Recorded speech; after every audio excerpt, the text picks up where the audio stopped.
How to Live on 24 Hours a Day by Arnold Bennett. Preface. This preface, though placed at the beginning, as a preface must be, should be read at the end of the book. I have received a large amount of correspondence concerning this small work, and many reviews of it, some of them nearly as long as the book itself, have been printed. But scarcely any of the comment has been adverse. Some people have objected to a frivolity of tone, but as the tone is not, in my opinion, at all frivolous, this objection did not impress me, and had no weightier reproach been put forward, I might almost have been persuaded that the volume was flawless.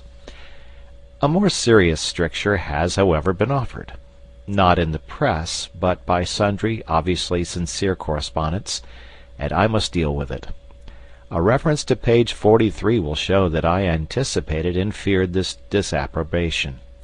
The sentence against which protests have been made is as follows. Quote, "In the majority of instances he, the typical man, does not precisely feel a passion for his business. At best he does not dislike it. He begins his business functions with some reluctance, as late as he can, and he ends them with joy, as early as he can. And his engines, while he is engaged in his business, are seldom at their full horsepower." End quote. I am assured, in accents of unmistakable sincerity, that there are many businessmen, not merely those in high positions or with fine prospects, but modest subordinates with no hope of ever being much better off, who do enjoy their business functions, who do not shirk them, who do not arrive at their office as late as possible and depart as early as possible, who, in a word, put the whole of their force into their day's work, and are genuinely fatigued at the end thereof. I am ready to believe it. I do believe it. I know it. I always knew it. Both in London and in the provinces it has been my lot to spend long years in subordinate situations of business, and the fact did not escape me that a certain proportion of my peers showed what amounted to an honest passion for their duties, and that while engaged in those duties they were really living to the fullest extent of which they were capable. But I remained convinced that these fortunate and happy individuals, happier perhaps than they guessed, did not and do not constitute a majority, or anything like a majority. I remained convinced that the majority of decent, average, conscientious men of business, men with aspirations and ideals, do not as a rule go home of a night genuinely tired. I remain convinced that they put not as much but as little of themselves as they conscientiously can into the earning of a livelihood, and that their vocation bores rather than interests them. Nevertheless, I admit that the minority is of sufficient importance to merit attention, and that I ought not to have ignored it so completely as I did do. The whole difficulty of the hard-working minority was put in a single colloquial sentence by one of my correspondents. He wrote, "I am just as keen as anyone on doing something to exceed my program, but allow me to tell you that when I get home at 6:30 p.m. I am not anything like so fresh as you seem to imagine." Now I must point out that the case of the minority, who throw themselves with passion and gusto into their daily business task, is infinitely less deplorable than the case of the majority, who go half-heartedly and feebly through their official day. The former are less in need of advice how to live. At any rate, during their official day of, say, 8 hours, they are really alive. Their engines are giving the full indicated horsepower. The other 8 working hours of their day may be badly organized or even frittered away, but it is less disastrous to waste 8 hours a day than 16 hours a day. It is better to have lived a bit than never to have lived at all. The real tragedy is the tragedy of the man who is braced to effort neither in the office nor out of it, and to this man this book is primarily addressed. But, says the other and more fortunate man, although my ordinary program is bigger than his, I want to exceed my program too. I am living a bit. I want to live more. But I really can't do another day's work on the top of my official day. The fact is, I, the author, ought to have foreseen that I should appeal most strongly to those who already had an interest in existence. It is always the man who has tasted life who demands more of it. And it is always the man who never gets out of bed who is the most difficult to rouse. Well, you of the minority, let us assume that the intensity of your daily money-getting will not allow you to carry out quite all the suggestions in the following pages. Some of the suggestions may yet stand. I admit that you may not be able to use the time spent on the journey home at night, but the suggestion for the journey to the office in the morning is as practicable for you as for anybody. And that weekly interval of 40 hours, from Saturday to Monday, is yours just as much as the other man's, though a slight accumulation of fatigue may prevent you from employing the whole of your horsepower upon it. There remains then the important portion of the 3 or more evenings a week. You tell me flatly that you are too tired to do anything outside your program at night. In reply to which I tell you flatly that if your ordinary day's work is thus exhausting, then the balance of your life is wrong and must be adjusted. A man's powers ought not to be monopolized by his ordinary day's work. What, then, is to be done? The obvious thing to do is to circumvent your ardor for your ordinary day's work by a ruse. Employ your engines in something beyond the program before, and not after, you employ them on the program itself. Briefly, get up earlier in the morning. You say you cannot. You say it is impossible for you to go earlier to bed of a night. To do so would upset the entire household. I do not think it is quite impossible to go to bed earlier at night. I think that if you persist in rising earlier, and the consequence is insufficiency of sleep, you will soon find a way of going to bed earlier. But my impression is that the consequences of rising earlier will not be an insufficiency of sleep. My impression, growing stronger every year, is that sleep is partly a matter of habit and of slackness. I am convinced that most people sleep as long as they do because they are at a loss for any other diversion. How much sleep do you think is daily obtained by the powerful, healthy man who daily rattles up your street in charge of Carter Patterson's van? I have consulted a doctor on this point. He is a doctor who for 24 years has had a large general practice in a large flourishing suburb of London, inhabited by exactly such people as you and me. He is a curt man, and his answer was curt. Most people sleep themselves stupid. He went on to give his opinion that 9 men out of 10 would have better health and more fun out of life if they spent less time in bed. Other doctors have confirmed this judgment, which, of course, does not apply to growing youths. Rise an hour and a half, or even 2 hours earlier, and, if you must, retire earlier when you can. In the matter of exceeding programs, you will accomplish as much in 1 morning hour as in 2 evening hours. But, you may say, I couldn't begin without some food and servants. Surely, my dear sir, in an age when an excellent spirit lamp, including a saucepan, can be bought for less than a shilling, you are not going to allow your highest welfare to depend upon the precarious immediate cooperation of a fellow creature. Instruct the fellow creature, whoever she may be, at night. Tell her to put a tray in a suitable position overnight.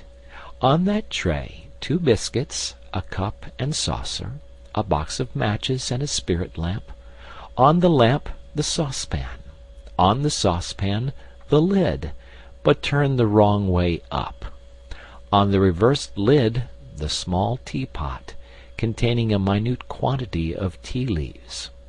You will then have to strike a match, that is all. In 3 minutes the water boils, and you pour it into the teapot, which is already warm. In 3 more minutes the tea is infused.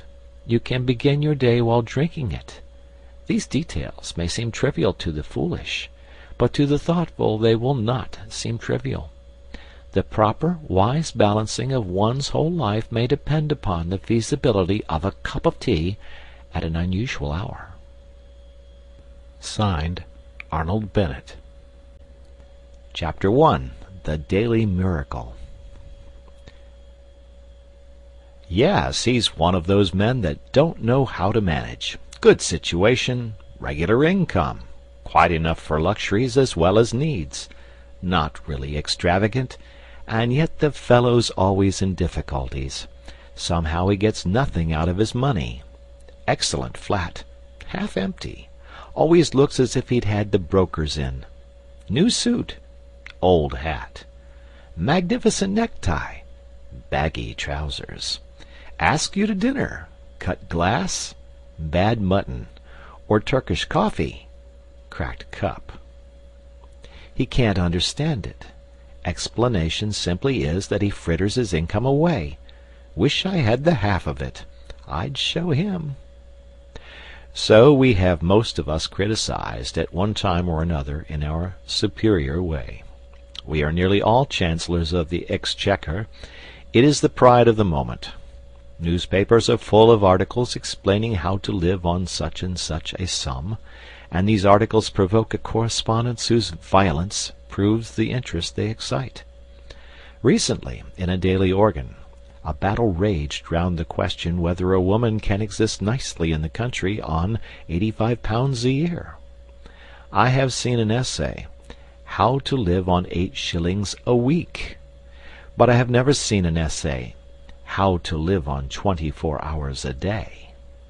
Yet it has been said that time is money. That proverb understates the case. Time is a great deal more than money. If you have time, you can obtain money, usually.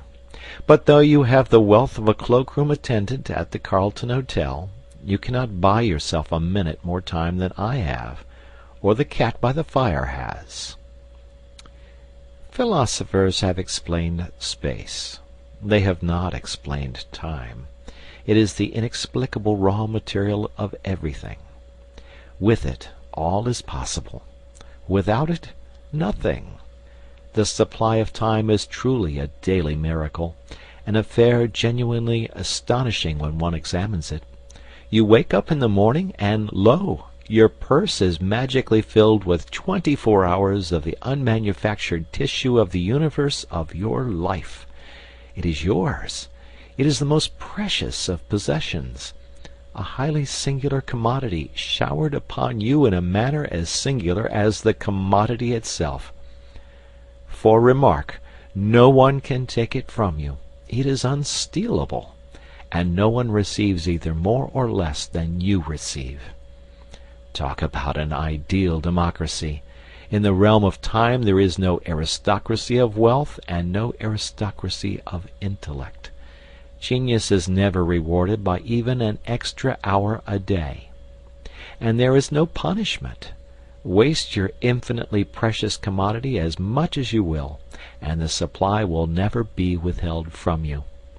No mysterious power will say, "This man is a fool, if not a knave. He does not deserve time. He shall be cut off at the meter." It is more certain than consols, and payment of income is not affected by Sundays. Moreover, you cannot draw on the future. Impossible to get into debt. You can only waste the passing moment. You cannot waste tomorrow. It is kept for you. You cannot waste the next hour. It is kept for you. I said the affair was a miracle. Is it not? You have to live on this 24 hours of daily time. Out of it you have to spin health, pleasure, money, content, respect, and the evolution of your immortal soul. Its right use, its most effective use, is a matter of the highest urgency and of the most thrilling actuality. All depends on that. Your happiness, the elusive prize that you are all clutching for, my friends, depends on that. Strange that the newspapers, so enterprising and up-to-date as they are not full of how to live on a given income of time instead of how to live on a given income of money. Money is far commoner than time. When one reflects, one perceives that money is just about the commonest thing there is. It encumbers the earth in gross heaps. If one can't contrive to live on a certain income of money, one earns a little more, or steals it, or advertises for it. One doesn't necessarily muddle one's life because one can't quite manage on £1,000 a year. One braces the muscles and makes it guineas, and balances the budget. But if you cannot arrange that an income of 24 hours a day shall exactly cover all proper items of expenditure, one does muddle one's life definitely. The supply of time, though gloriously regular, is cruelly restricted. Which of us lives on 24 hours a day? And when I say lives, I do not mean exists, nor muddles through. Which of us is free from that uneasy feeling that the great spending departments of his daily life are not managed as they ought to be? Which of us is quite sure that his fine suit is not surmounted by a shameful hat, or that in attending to the crockery he has forgotten the quality of the food? Which of us is not saying to himself, which of us has not been saying to himself all his life, I shall alter that when I have a little more time? We never shall have any more time. We have, and we have always had, all the time there is. It is the realization of this profound and neglected truth, which, by the way, I have not discovered, that has led me to the minute practical examination of daily time. Expenditure. Chapter 2. The desire to exceed one's program. But, someone may remark with the English disregard of everything except the point, what is he driving at with his 24 hours a day? I have no difficulty in living on 24 hours a day. I do all that I want to do, and still find time to go in for newspaper competitions. Surely it is a simple affair, knowing that one has only 24 hours a day, to content oneself with 24 hours a day. To you, my dear sir, I present my excuses and apologies. You are precisely the man that I have been wishing to meet for about 40 years. Will you kindly send me your name and address, and state your charge for telling me how you do it? Instead of me talking to you, you ought to be talking to me. That you exist, I am convinced, and that I have not yet encountered you is my loss. Meanwhile, until you appear, I will continue to chat with my companions in distress, that innumerable band of souls who are haunted, more or less painfully, by the feeling that the years slip by, and slip by, and slip by, and that they have not yet been able to get their lives into proper working order. If we analyze that feeling, we shall perceive it to be primarily one of uneasiness, of expectation, of looking forward, of aspiration. It is a source of constant discomfort, for it behaves like a skeleton at the feast of all our enjoyments. We go to the theater and laugh, but between the acts it raises a skinny finger at us. We rush violently for the last train, and while we are cooling a long age on the platform waiting for the last train, it promenades its bones up and down by our side and inquires, O man, what hast thou done with thy youth? What art thou doing with thine age? You may urge that this feeling of continuous looking forward, of aspiration, is part of life itself, and inseparable from life itself. True. But there are degrees. A man may desire to go to Mecca. His conscience tells him that he ought to go to Mecca. He fares forth, either by the aid of cooks, or unassisted. He may probably never reach Mecca. He may drown before he gets to Port Said. He may perish ingloriously on the coast of the Red Sea. His desire may remain eternally frustrated. Unfulfilled aspiration may always trouble him, but he will not be tormented in the same way as the man who, desiring to reach Mecca, and harried by the desire to reach Mecca, never leaves Brixton. It is something to have left Brixton. Most of us have not left Brixton. We have not even taken a cab to Ludgate Circus and inquired from cooks the price of a conducted tour. And our excuse to ourselves is that there are only 24 hours in the day. If we further analyze our vague, uneasy aspiration, we shall, I think, see that it springs from a fixed idea that we ought to do something in addition to those things which we are loyally and morally obliged to do.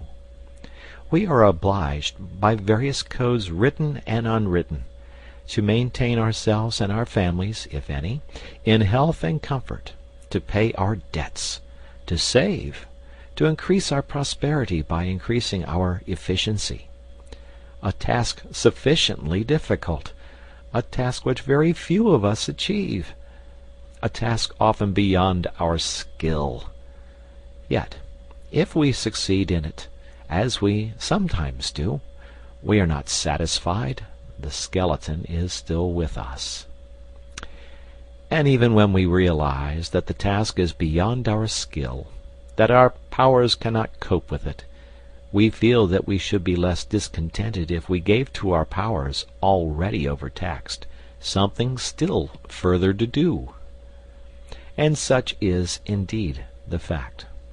The wish to accomplish something outside their formal program is common to all men who in the course of evolution have risen past a certain level. Until an effort is made to satisfy that wish, the sense of uneasy waiting for something to start which is not started will remain to disturb the peace of the soul. That wish has been called by many names. It is one form of the universal desire for knowledge, and it is so strong that men whose whole lives have been given to the systematic acquirement of knowledge have been driven by it to overstep the limits of their program, in search of still more knowledge. Even Herbert Spencer, in my opinion the greatest mind that ever lived, was often forced by it into agreeable little backwaters of inquiry. I imagine that in the majority of people who are conscious of the wish to live, that is to say, people who have intellectual curiosity, the aspiration to exceed formal programs takes a literary shape. They would like to embark on a course of reading. Decidedly, the British people are becoming more and more literary. But I would point out that literature by no means comprises the whole field of knowledge, and that the disturbing thirst to improve one's self, to increase one's knowledge, may well be slaked quite apart from literature. With the various ways of slaking it I shall deal later. Here I merely point out to those who have no natural sympathy with literature that literature is not the only well. Chapter 3. Precautions before beginning.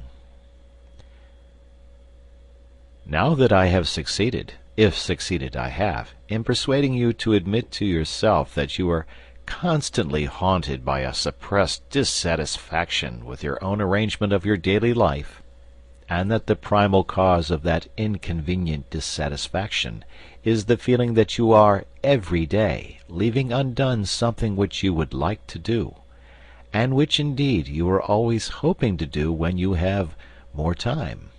And now that I have drawn your attention to the glaring, dazzling truth that you will never have more time, since you already have all the time there is, You expect me to let you into some wonderful secret by which you may at any rate approach the ideal of a perfect arrangement of the day, and by which, therefore, that haunting, unpleasant, daily disappointment of things left undone will be got rid of.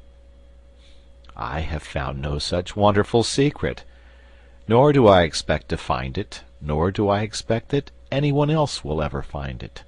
It is undiscovered. When you first began to gather my drift, perhaps there was a resurrection of hope in your breast.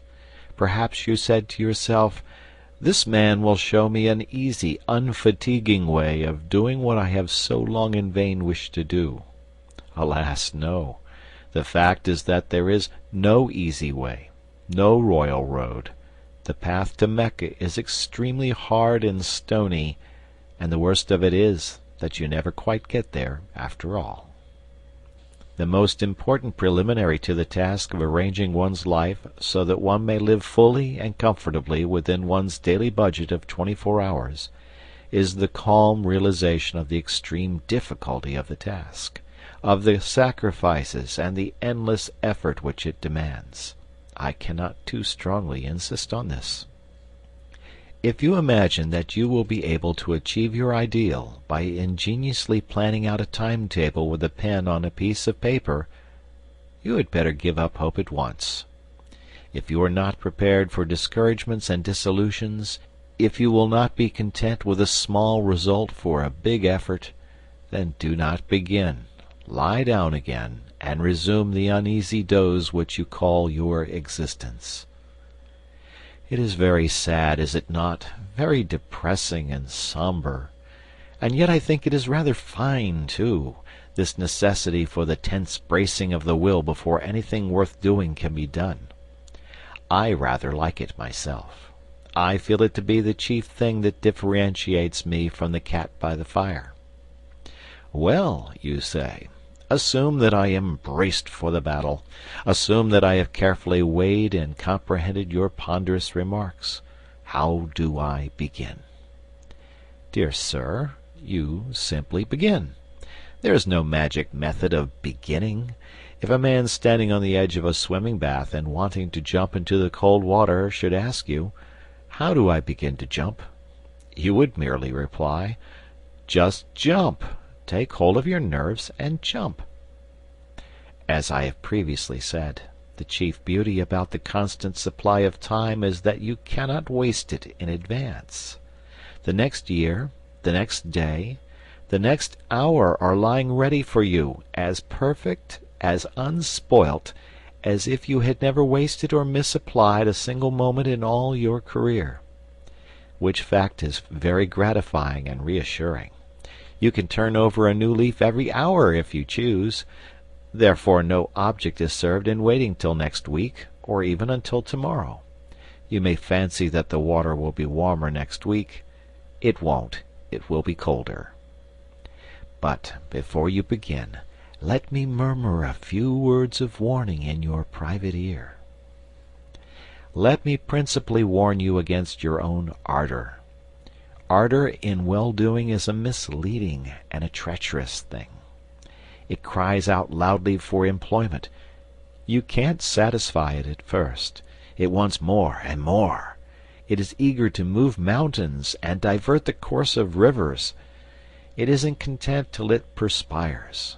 And then, too often, when it feels the perspiration on its brow, it wearies all of a sudden and dies, without even putting itself to the trouble of saying, "I've had enough of this." Beware of undertaking too much at the start. Be content with quite a little. Allow for accidents. Allow for human nature, especially your own. A failure or so in itself would not matter if it did not incur a loss of self-esteem and of self-confidence. But just as nothing succeeds like success, so nothing fails like failure. Most people who are ruined by attempting too much. Therefore, in setting out on the immense enterprise of living fully and comfortably within the narrow limits of 24 hours a day, let us avoid at any cost the risk of an early failure.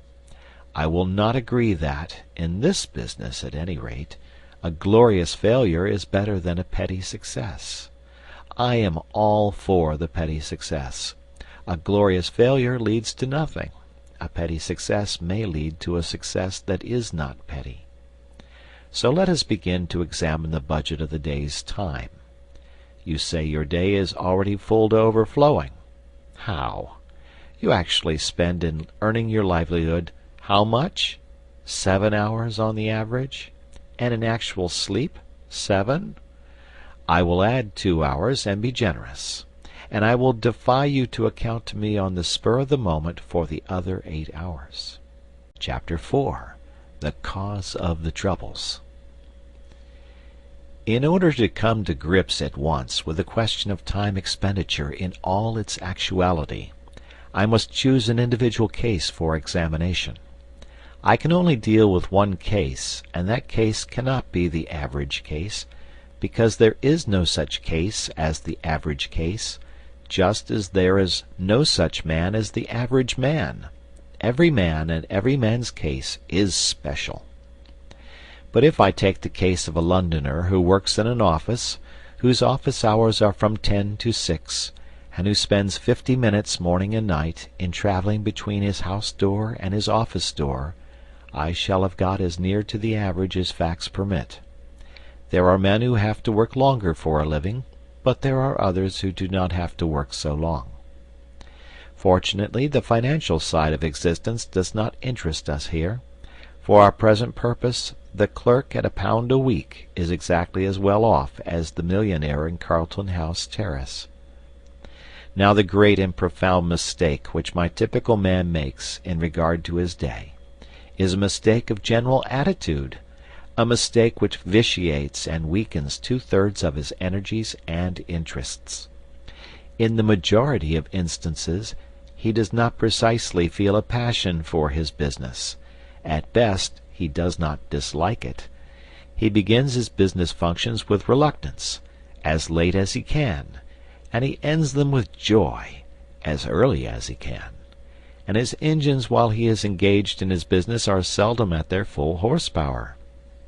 I know that I shall be accused by angry readers of traducing the city worker, but I am pretty thoroughly acquainted with the city, and I stick to what I say. Yet in spite of all this he persists in looking upon those hours from 10 to 6 as the day, to which the 10 hours preceding them and the 6 hours following them are nothing but a prologue and epilogue. Such an attitude, unconscious though it be, of course kills his interest in the odd 16 hours, with the result that, even if he does not waste them, he does not count them, he regards them simply as margin.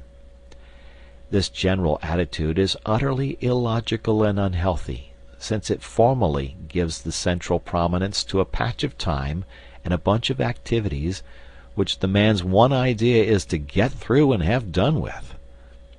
If a man makes 2/3 of his existence subservient to 1/3, for which admittedly he has no absolutely feverish zest, how can he hope to live fully and completely? He cannot. If my typical man wishes to live fully and completely, he must, in his mind, arrange a day within a day. And this inner day, a Chinese box in a larger Chinese box, must begin at 6 p.m. and end at 10 a.m. It is a day of 16 hours, and during all these 16 hours he has nothing whatever to do but cultivate his body and his soul and his fellow men. During those 16 hours he is free.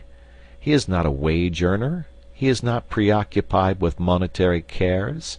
He is just as good as a man with a private income. This must be his attitude, and his attitude is all important. His success in life, much more important than the amount of estate upon which his executors will have to pay estate duty, depends on it. What? You say that full energy given to those 16 hours will lessen the value of the business 8? Not so. On the contrary, it will assuredly increase the value of the business 8.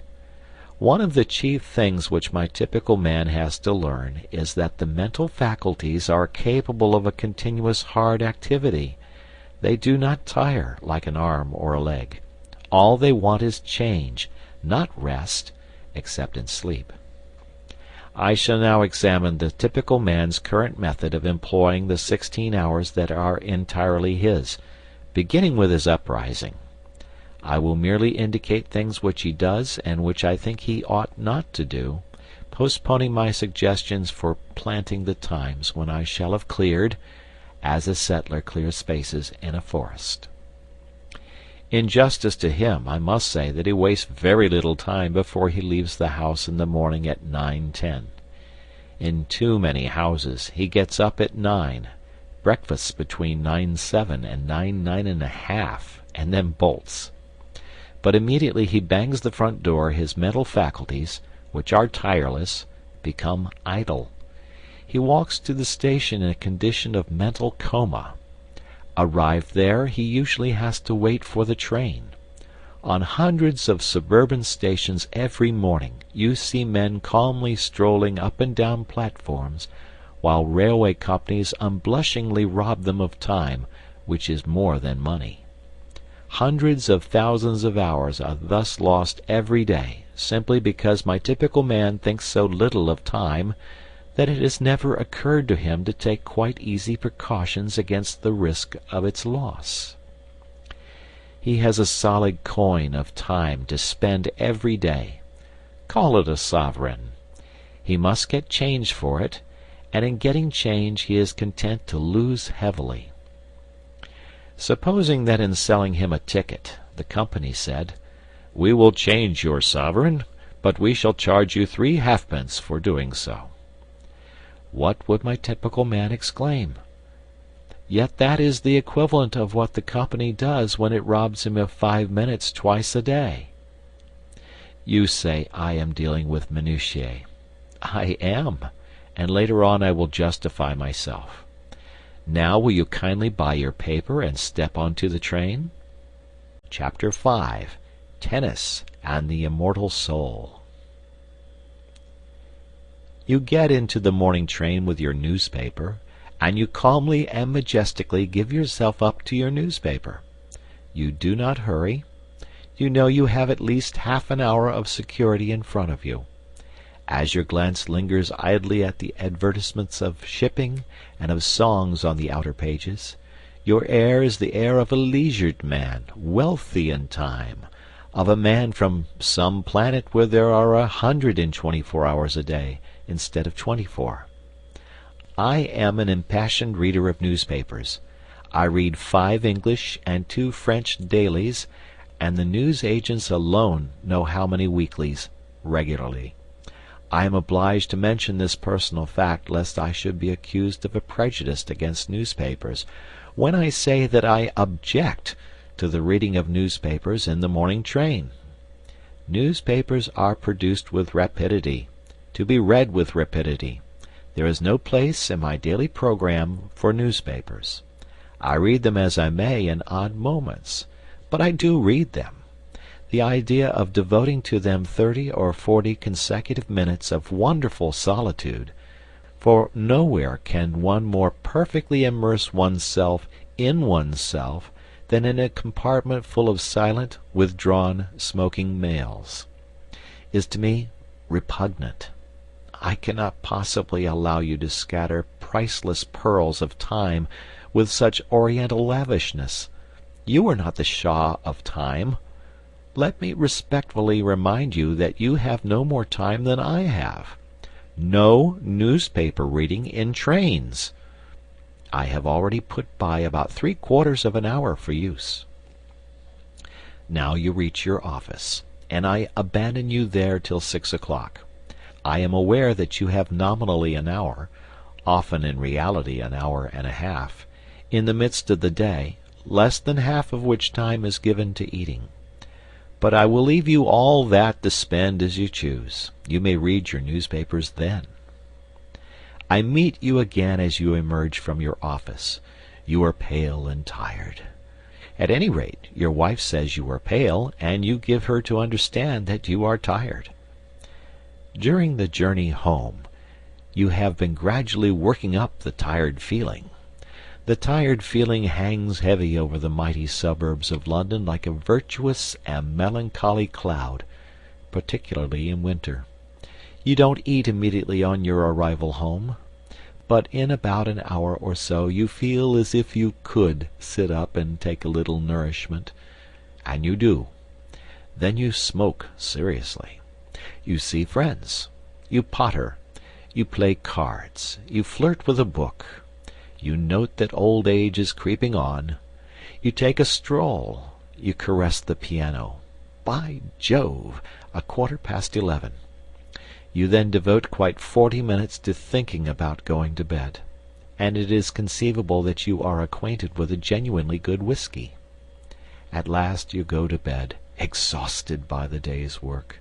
6 hours, probably more, have gone since you left the office, gone like a dream, gone like magic, unaccountably gone. That is a fair sample case. But you say, it's all very well for you to talk. A man is tired. A man must see his friends. He can't always be on the stretch. Just so. But when you arrange to go to the theatre, especially with a pretty woman, what happens? You rush to the suburbs. You spare no toil to make yourself glorious in fine raiment. You rush back to town in another train. You keep yourself on the stretch for 4 hours, if not 5. You take her home. You take yourself home. You don't spend 3/4 of an hour in thinking about going to bed. You go.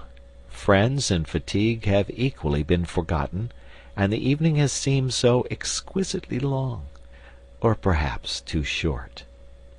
And do you remember that time when you were persuaded to sing in the chorus of the Amateur Operatic Society, and slaved 2 hours every other night for 3 months?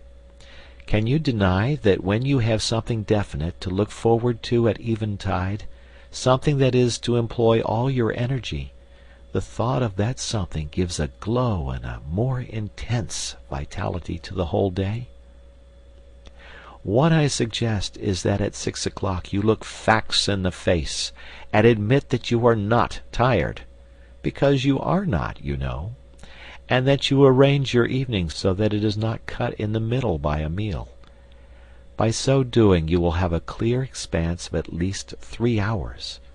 I do not suggest that you should employ 3 hours every night of your life in using up your mental energy, but I do suggest that you might, for commencement, employ an hour and a half every other evening in some important and consecutive cultivation of the mind.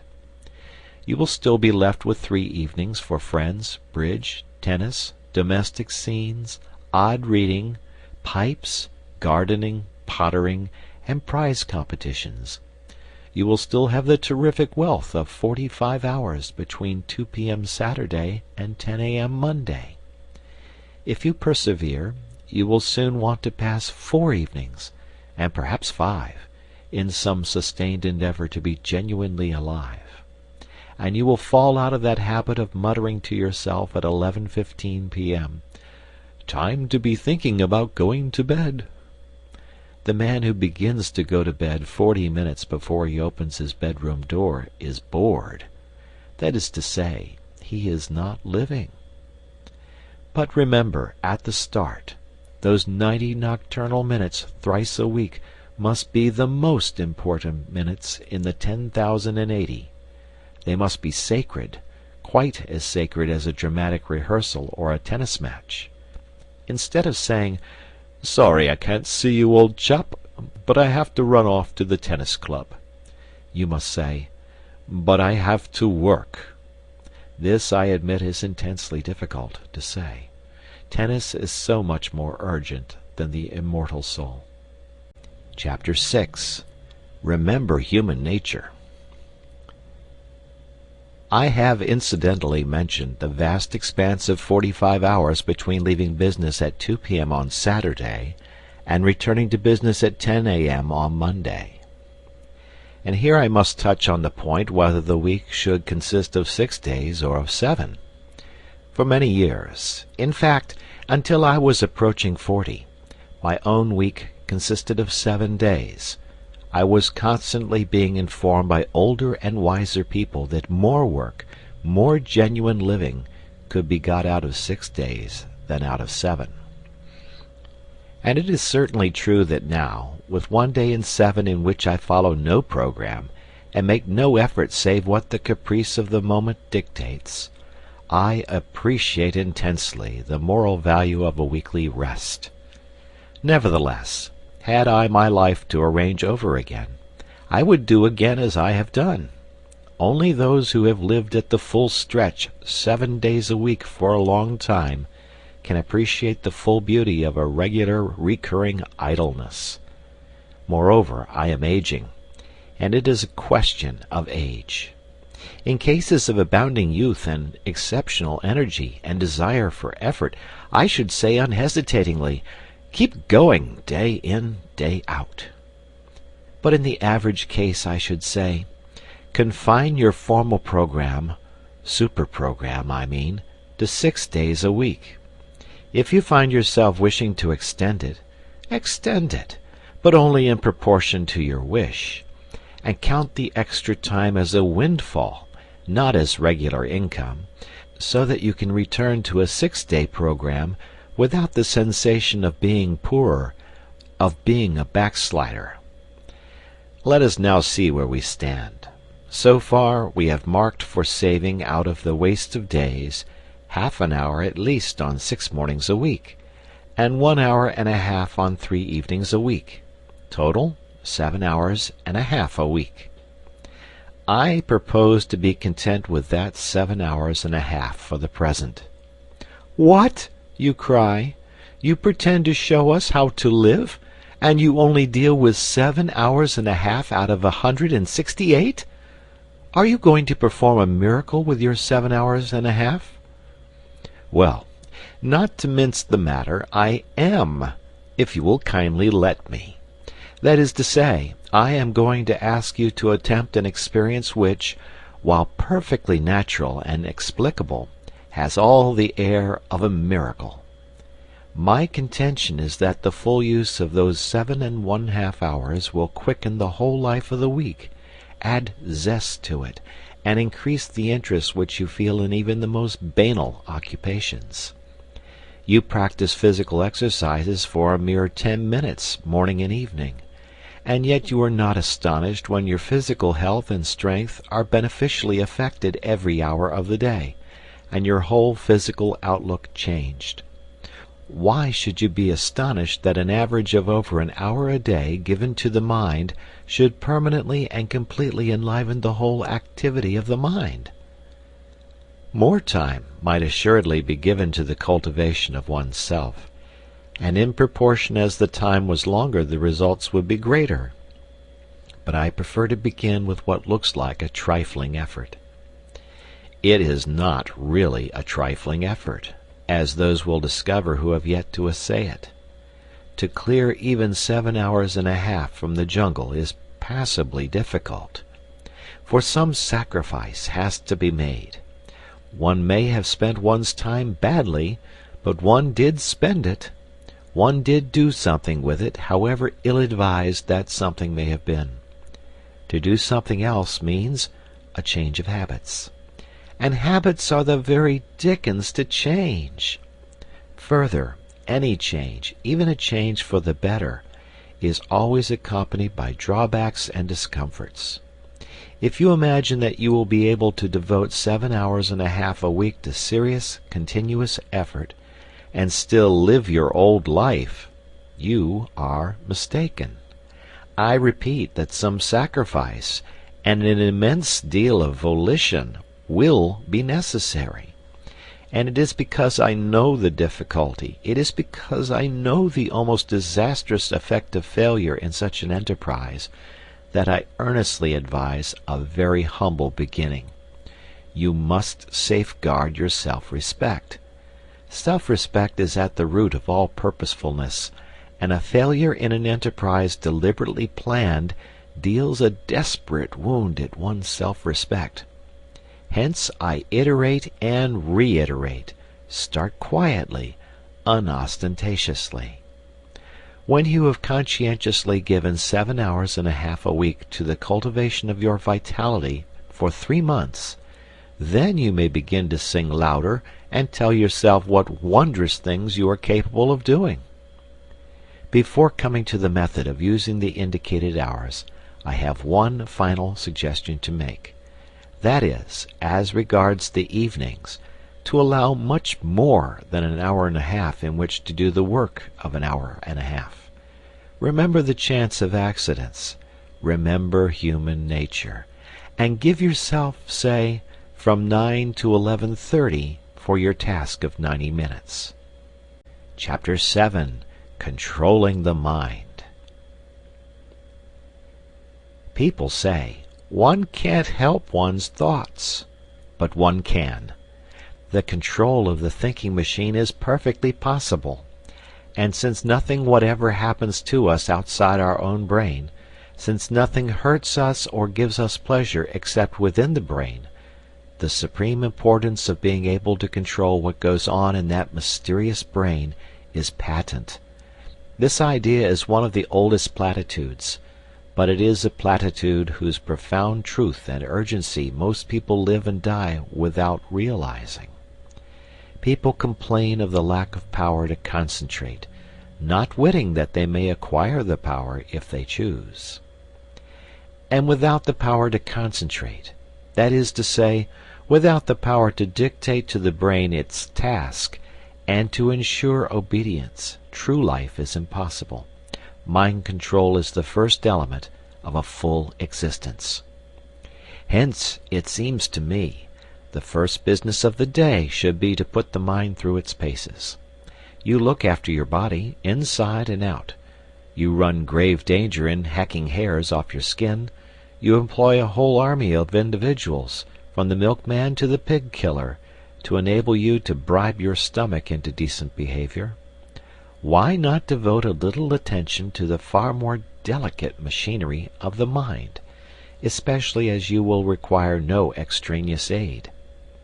It is for this portion of the art and craft of living that I have reserved the time from the moment of quitting your door to the moment of arriving at your office. What? I am to cultivate my mind in the street? On the platform? In the train? And in the crowded street again? Precisely. Nothing simpler. No tools required. Not even a book. Nevertheless, the affair is not easy.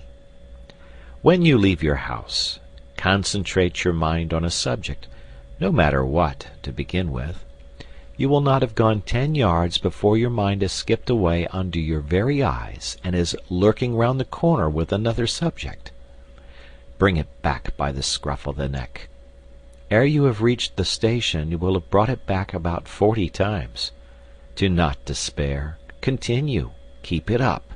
You will succeed. You cannot by any chance fail if you persevere.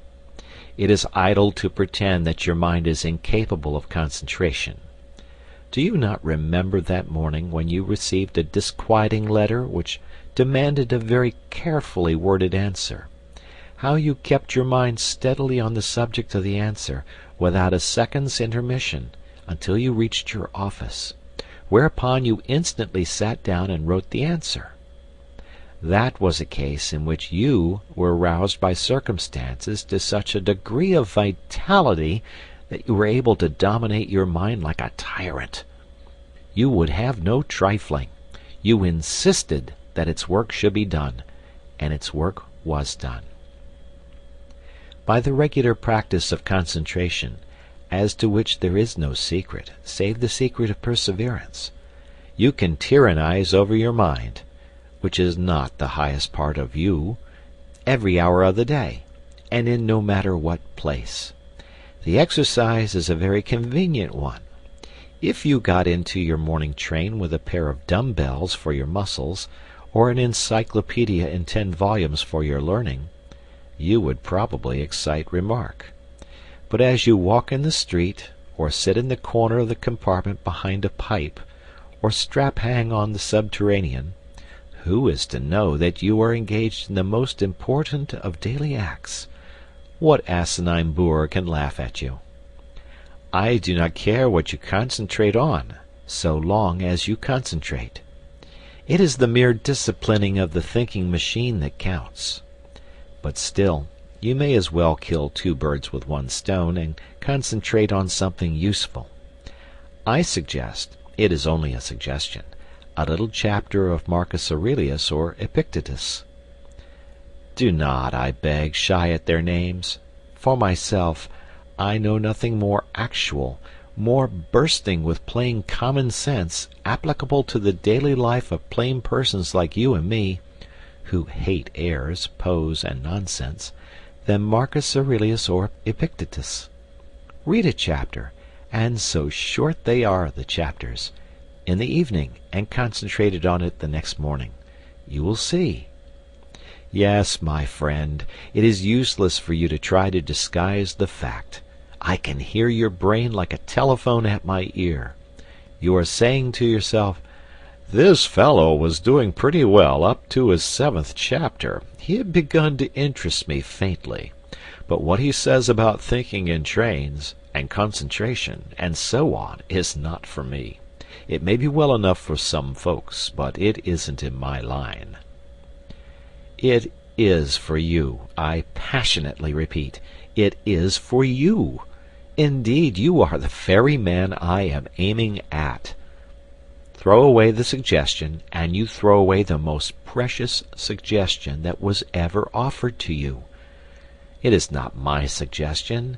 It is the suggestion of the most sensible, practical, hard-headed men who have walked the earth. I only give it to you at second hand. Try it.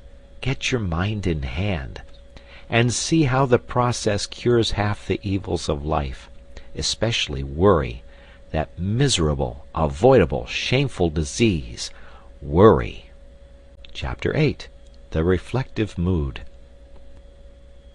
The exercise of concentrating the mind, to which at least half an hour a day should be given, is a mere preliminary, like scales on the piano. Having acquired power over that most unruly member of one's complex organism, one has naturally to put it to the yoke. Useless to possess an obedient mind unless one profits to the furthest possible degree by its obedience. A prolonged primary course of study is indicated.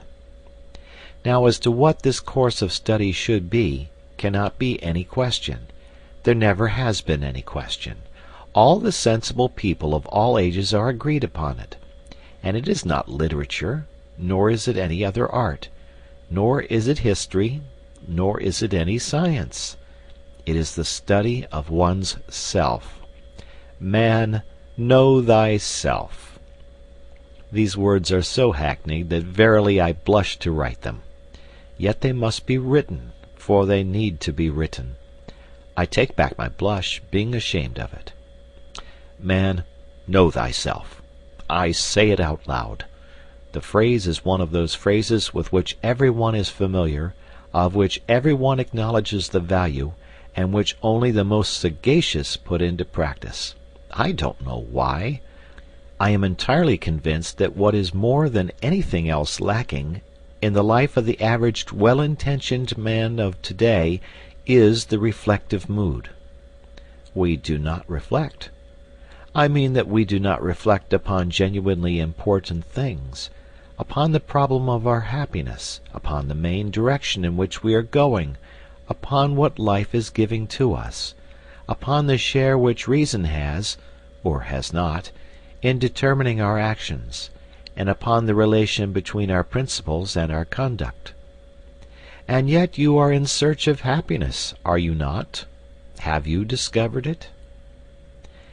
The chances are that you have not.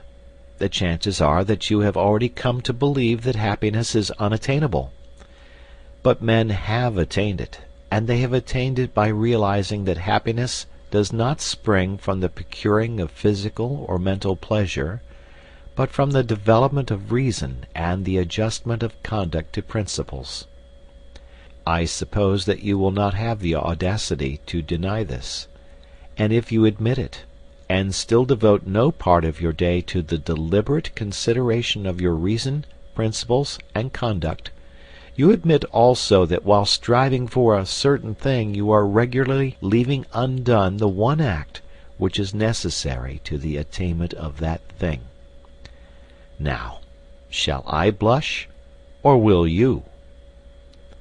Do not fear that I mean to thrust certain principles upon your attention. I care not, in this place, what your principles are. Your principles may induce you to believe in the righteousness of burglary. I don't mind.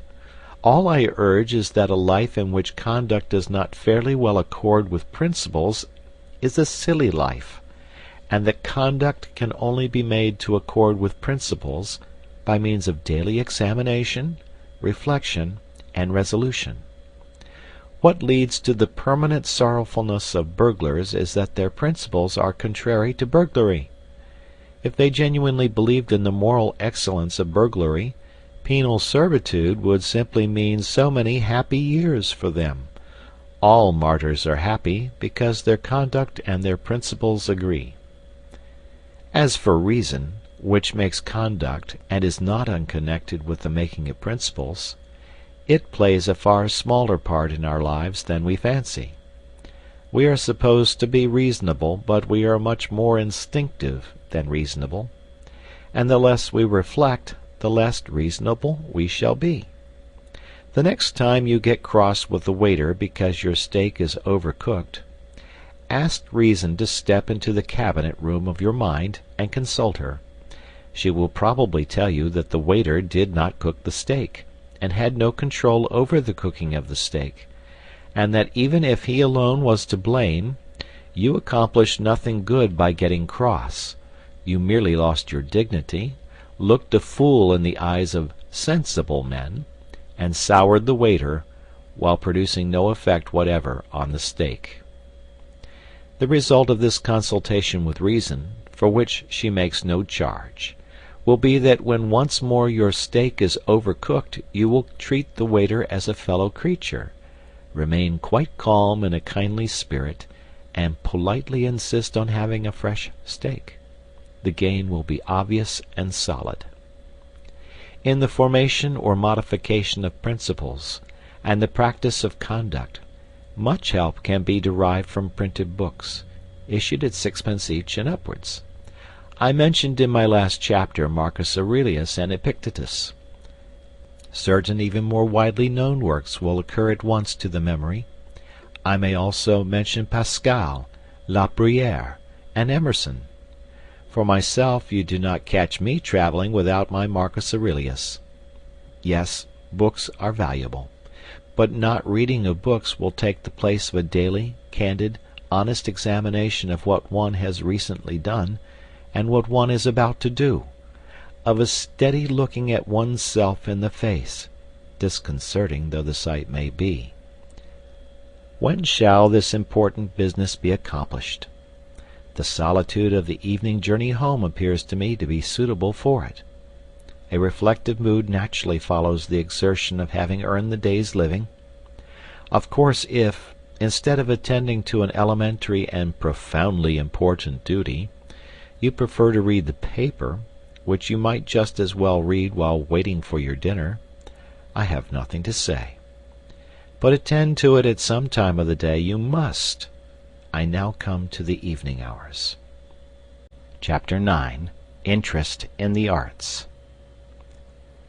Many people pursue a regular and uninterrupted course of idleness in the evenings, because they think that there is no alternative to idleness but the study of literature, and they do not happen to have a taste for literature. This is a great mistake. Of course it is impossible, or at any rate very difficult, properly to study anything whatever without the aid of printed books. But if you desire to understand the deeper depths of bridge or of boat sailing, you would not be deterred by your lack of interest in literature from reading the best books on bridge or boat sailing. We must therefore distinguish between literature and books treating of subjects not literary. I shall come to literature in due course. Let me now remark to those who have never read Meredith, and who are capable of being unmoved by a discussion as to whether Mr. Stephen Phillips is or is not a true poet, that they are perfectly within their rights. It is not a crime not to love literature. It is not a sign of imbecility. The mandarins of literature will order out to instant execution the unfortunate individual who does not comprehend, say, the influence of Wordsworth on Tennyson. But that is only their impudence. Where would they be, I wonder, if requested to explain the influences that went to make Tchaikovsky's pathetic symphony? There are enormous fields of knowledge quite outside literature which will yield magnificent results to cultivators. For example, since I have just mentioned the most popular piece of high-class music in England today, I am reminded that the promenade concerts begin in August. You go to them. You smoke your cigar or cigarette, and I regret to say that you strike your matches during the soft bars of the Lohengrin Overture, and you enjoy the music. But you say you cannot play the piano or the fiddle or even the banjo, that you know nothing of music. What does that matter? That you have a genuine taste for music is proved by the fact that, in order to fill his hall with you and your peers, the conductor is obliged to provide programs from which bad music is almost entirely excluded. A change from the old Covent Garden days. Now surely your inability to perform the Maiden's Prayer on a piano need not prevent you from making yourself familiar with the construction of the orchestra, to which you listen a couple of nights a week during a couple of months. As things are, you probably think of the orchestra as a heterogeneous mass of instruments producing a confused, agreeable mass of sound. You do not listen for details, because you have never trained your ears to listen to details. If you were asked to name the instruments which play the great theme at the beginning of the C minor symphony, you could not name them for your life's sake. Yet you admire the C minor symphony. It has thrilled you. It will thrill you again. You have even talked about it, in an expansive mood, to that lady, you know whom I mean. And all you can positively state about the C minor symphony is that Beethoven composed it and that it is a jolly fine thing. Now, if you have read, say, Mr. Krehbiel's How to Listen to Music, which can be got at any bookseller's for less than the price of a stall at the Alhambra, and which contains photographs of all the orchestral instruments and plans of the arrangement of orchestras, you would next go to a promenade concert with an astonishing intensification of interest in it. Instead of a confused mass, the orchestra would appear to you as what it is, a marvelously balanced organism whose various groups of members each have a different and an indispensable function. You would spy out the instruments, and listen for their respective sounds. You would know the gulf that separates a French horn from an English horn, and you would perceive why a player of the hautboy gets higher wages than a fiddler, though the fiddle is the more difficult instrument. You would live at a promenade concert, whereas previously you had merely existed there in a state of beatific coma, like a baby gazing at a bright object. The foundations of a genuine, systematic knowledge of music might be laid. You might specialize your inquiries either on a particular form of music, such as the symphony, or on the works of a particular composer. At the end of a year of 48 weeks of 3 brief evenings each, combined with the study of programs, and attendances at concerts chosen out of your increasing knowledge, you would really know something about music, even though you were as far off as ever from jangling the Maiden's Prayer on the piano. "But I hate music," you say. My dear sir, I respect you. What applies to music applies to the other arts. I might mention Mr. Claremont Witt's How to Look at Pictures, or Mr. Russell Sturgis's How to Judge Architecture, as beginnings, mere beginnings, of systematic vitalizing knowledge in other arts, the materials for whose study abound in London. I hate all the arts, you say. My dear sir, I respect you more and more. I will deal with your case next, before coming to literature. Chapter 10. Nothing in life is humdrum. Art is a great thing, but it is not the greatest. The most important of all perceptions is the continual perception of cause and effect. In other words, the perception of the continuous development of the universe. In still other words, the perception of the course of evolution. When one has thoroughly got imbued into one's head the leading truth that nothing happens without a cause, one grows not only large-minded, but large-hearted. It is hard to have one's watch stolen, but one reflects that the thief of the watch became a thief from causes of heredity and environment, which are as interesting as they are scientifically comprehensible. And one buys another watch, if not with joy, at any rate with a philosophy that makes bitterness impossible. One loses, in the study of cause and effect, that absurd air which so many people have of being always shocked and pained by the curiousness of life. Such people live amid human nature as if human nature were a foreign country full of awful foreign customs.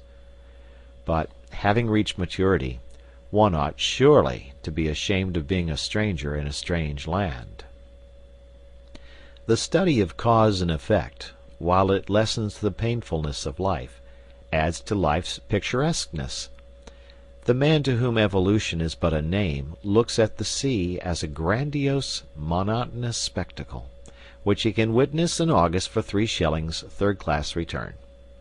The man who is imbued with the idea of development, of continuous cause and effect, perceives in the sea an element which in the day before yesterday of geology was vapor, which yesterday was boiling, and which tomorrow will inevitably be ice. He perceives that a liquid is merely something on its way to be solid, and he is penetrated by a sense of the tremendous, changeful picturesqueness of life. Nothing will afford a more durable satisfaction than the constantly cultivated appreciation of this. This is the end of all science.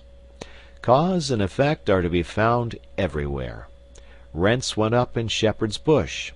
It was painful and shocking that rents should go up in Shepherd's Bush, but to a certain point we are all scientific students of cause and effect, and there was not a clerk lunching at a Lyons restaurant who did not scientifically put 2 and 2 together and see in the once twopenny tube the cause of an excessive demand for wigwams in Shepherd's Bush, and in the excessive demand for wigwams the cause of the increase in the price of wigwams. Simple, you say disdainfully.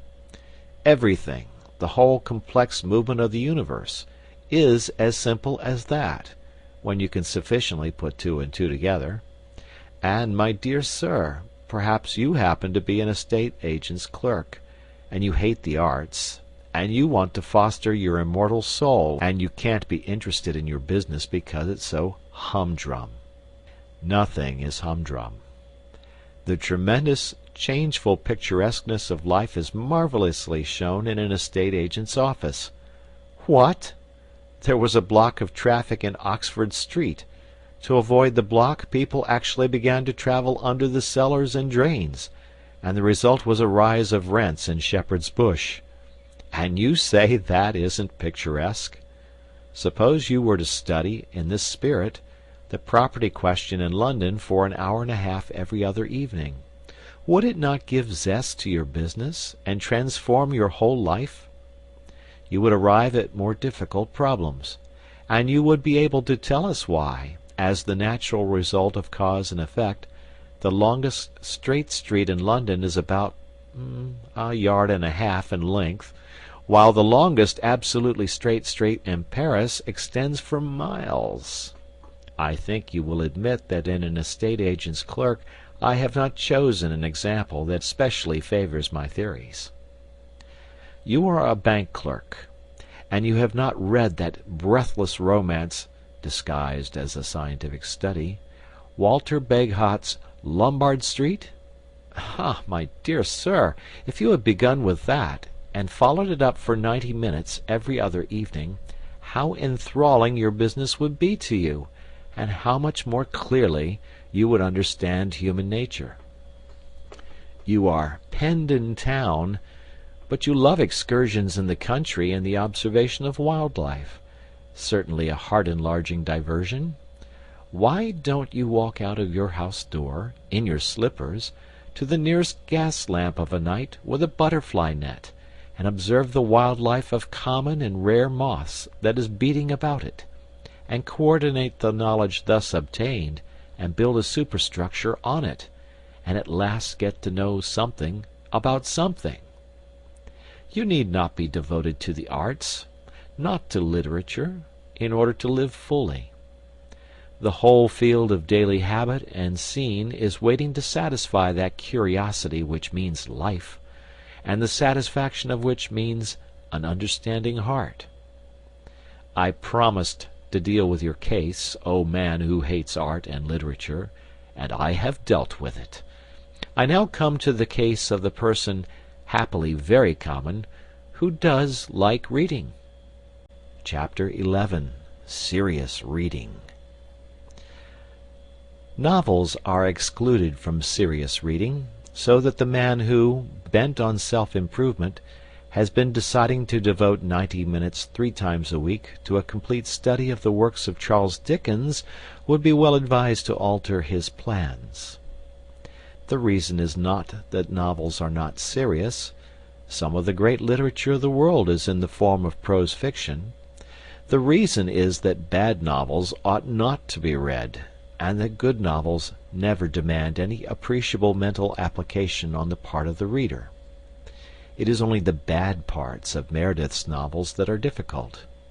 A good novel rushes you forward like a skiff down a stream, and you arrive at the end, perhaps breathless, but unexhausted. The best novels involve the least strain. Now, in the cultivation of the mind, one of the most important factors is precisely the feeling of strain, of difficulty, of a task which one part of you is anxious to achieve, and another part of you is anxious to shirk. And that feeling cannot be got in facing a novel. You do not set your teeth in order to read Anna Karenina. Therefore, though you should read novels, you should not read them in those 90 minutes. Imaginative poetry produces a far greater mental strain than novels. It produces probably the severest strain of any form of literature. It is the highest form of literature. It yields the highest form of pleasure, and teaches the highest form of wisdom. In a word, there is nothing to compare with it. I say this with sad consciousness of the fact that the majority of people do not read poetry.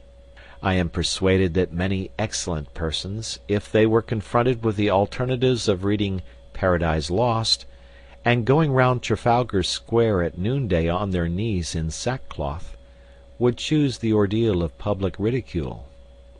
Still, I will never cease advising my friends and enemies to read poetry before anything.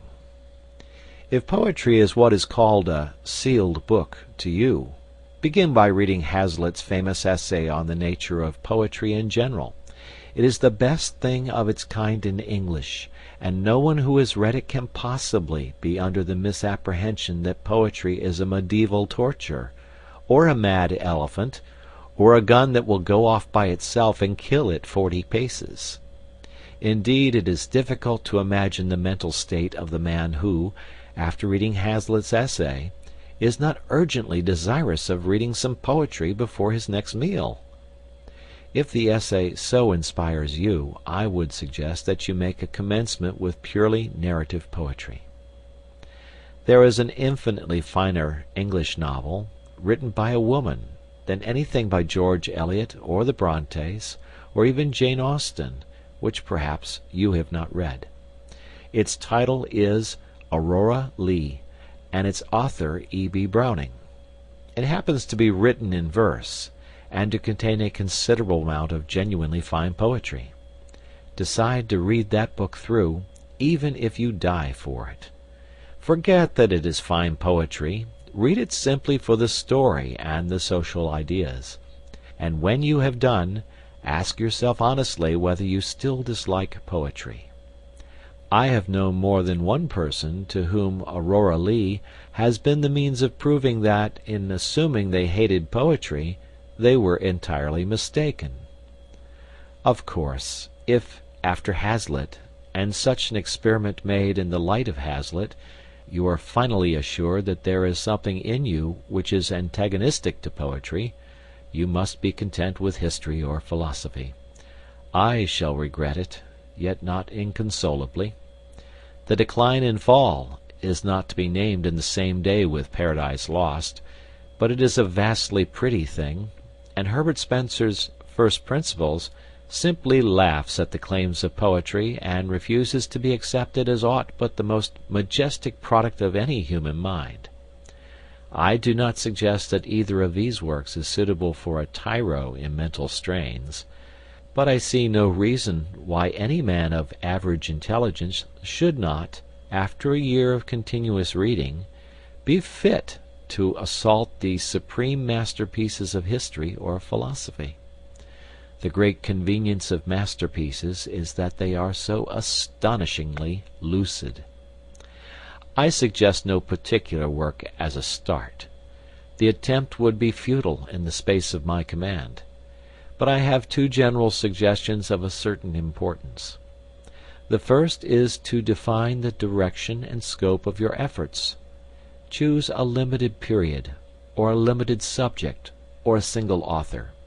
Say to yourself, I will know something about the French Revolution, or the rise of railways, or the works of John Keats. And during a given period, to be settled beforehand, confine yourself to your choice. There is much pleasure to be derived from being a specialist. The second suggestion is to think as well as to read. I know people who read, and for all the good it does them they might just as well cut bread and butter. They take to reading as better men take to drink. They fly through the shires of literature on a motor car, their sole object being motion. They will tell you how many books they have read in a year. Unless you give at least 45 minutes to careful, fatiguing reflection, it is an awful bore at first, upon what you are reading, your 90 minutes of a night are chiefly wasted. This means that your pace will be slow. Never mind. Forget the goal, think only of the surrounding country, and after a period, perhaps when you least expect it, you will suddenly find yourself in a lovely town on a hill. Chapter 12. Dangers to Avoid. I cannot terminate these hints, often, I fear, too didactic and abrupt, upon the full use of one's time to the great end of living, as distinguished from vegetating, without briefly referring to certain dangers which lie in wait for the sincere aspirant towards life. The first is the terrible danger of becoming that most odious and least supportable of persons, a prig. Now a prig is a pert fellow who gives himself airs of superior wisdom. A prig is a pompous fool who has gone out for a ceremonial walk, and without knowing it has lost an important part of his attire, namely, his sense of humor. A prig is a tedious individual who, having made a discovery, is so impressed by his discovery that he is capable of being gravely displeased because the entire world is not also impressed by it.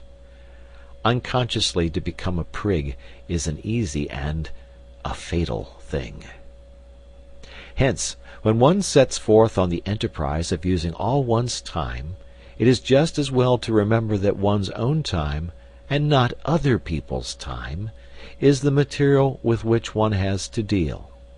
That the earth rolled on pretty comfortably before one began to balance a budget of the hours, and that it will continue to roll on pretty comfortably whether or not one succeeds in one's new role of Chancellor of the Exchequer of Time. It is as well not to chatter too much about what one is doing, and not to betray a too pained sadness at the spectacle of a whole world deliberately wasting so many hours out of every day, and therefore never really living. It will be found ultimately that in taking care of one's self, one has quite all one can do. Another danger is the danger of being tied to a program like a slave to a chariot. One's program must not be allowed to run away with one. It must be respected, but it must not be worshipped as a fetish. A program of daily employ is not a religion. This seems obvious. Yet I know men whose lives are a burden to themselves and a distressing burden to their relatives and friends, simply because they have failed to appreciate the obvious. "Oh, no!" I have heard the martyred wife exclaim. "Arthur always takes the dog out for exercise at 8 o'clock, and he always begins to read at 8:45. So it's quite out of the question that we should," etc., etc. And the note of absolute finality in that plaintive voice reveals the unsuspected and ridiculous tragedy of a career. On the other hand, a program is a program, and unless it is treated with deference, it ceases to be anything but a poor joke. To treat one's program with exactly the right amount of deference, to live with not too much and not too little elasticity, is scarcely the simple affair it may appear to the inexperienced. And still another danger is the danger of developing a policy of rush, of being gradually more and more obsessed by what one has to do next. In this way one may come to exist as in a prison, and one's life may cease to be one's own.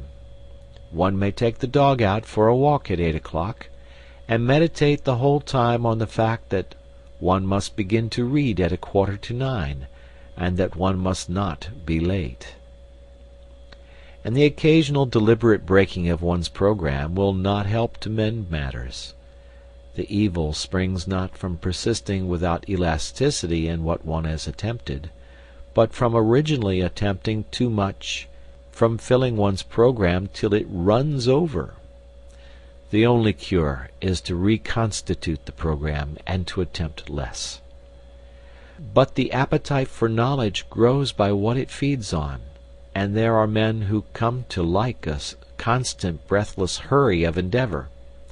Of them it may be said that a constant breathless hurry is better than an eternal doze. In any case, if the program exhibits a tendency to be oppressive, and yet one wishes not to modify it, an excellent palliative is to pass with exaggerated deliberation from one portion of it to another. For example, to spend 5 minutes in perfect mental quiescence between chaining up the St. Bernard and opening the book. In other words, to waste 5 minutes with the entire consciousness of wasting them. The last and chiefest danger which I would indicate is one to which I have already referred, the risk of a failure at the commencement of the enterprise. I must insist on it. A failure at the commencement may easily kill outright the newborn impulse towards a complete vitality, and therefore every precaution should be observed to avoid it. The impulse must not be overtaxed. Let the pace of the first lap be absurdly slow, but let it be as regular as possible. And, having once decided to achieve a certain task, achieve it at all costs of tedium and distaste. The gain in self-confidence of having accomplished a tiresome labor is immense. Finally, in choosing the first occupations of those evening hours, be guided by nothing whatever but your taste and natural inclination. It is a fine thing to be a walking encyclopedia of philosophy. But if you happen to have no liking for philosophy, and to have a like for the natural history of street cries, much better leave philosophy alone and take to street cries.